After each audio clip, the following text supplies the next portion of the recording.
জয় হিন্দ বন্ধুরা। তো তোমরা কেমন আছো? আশা করছি সবাই ভালো আছো। তো অনেকদিন পর কিন্তু তোমাদের মাঝে ভিডিও নিয়ে আসলাম।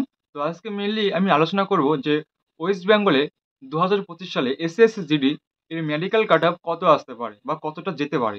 তো সবাই কিন্তু বলছে যে এত কাট অফ আসবে, এত কাট অফ যাবে, বা তুমি সেফ জোনে নেই, ঠিক আছে, অনেক কিছু কিন্তু বলছে। তো আজকে আমি মেনলি তোমাদেরকে জানিয়ে দেবো যে তোমার কত নাম্বার থাকলে তুমি মেডিকেলের জন্য তুমি সেফ জোনে থাকতে পারো, ঠিক আছে।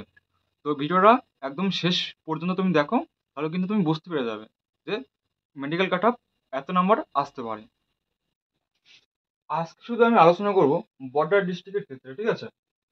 তো ইউআরদের কত গেছে ফিজিক্যাল কাট অফ? 64।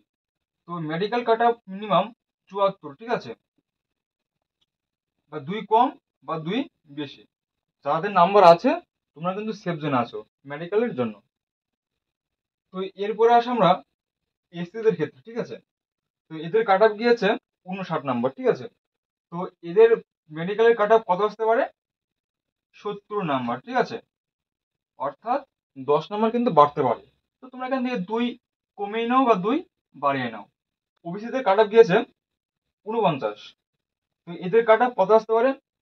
এদের কাট অফ একটু হার্ডলি বেশি আসতে পারে, ঠিক আছে, অর্থাৎ 65,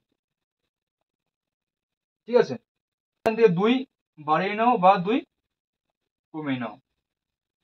আর যারা এসটি আছো তাদের মিনিমাম 71 নাম্বার কিন্তু কাট অফ কিন্তু আসবে, ঠিক আছে। এখানে তো দুই কমিয়ে নাও বা দুই বাড়িয়ে নাও। আর ইডাব্লিউএস এর ক্ষেত্রে বলছি 40 নাম্বার কি হচ্ছে ফিজিক্যাল কাট অফ। তো এখান থেকে হার্ডলি কত বাড়বে? অর্থাৎ মানে 45 বা এরকম 50, ঠিক আছে, হার্ডলি। তোদের এই নাম্বার আছে, তোমরা কিন্তু সবাই কিন্তু মেডিকেলের জন্য কিন্তু প্রস্তুত নেও। কারণ মেডিকেল কিন্তু সামনে, ওই অক্টোবরের মাস বরাবর কিন্তু মেডিকেল হওয়ার একটা প্রবল চান্স রয়েছে, ঠিক আছে। তো তোমাদের কেমন লাগলো সবাই কমেন্টে বলো। আর নেক্সট ভিডিওতে আমি আনবো তোমার জেনারেল ডিস্ট্রিক্টের কাট অফ, ঠিক আছে। তো সবাই ভালো থাকবে এবং সাবস্ক্রাইব করবে, ঠিক আছে। জয় হিন্দ, বন্দে মাতরম।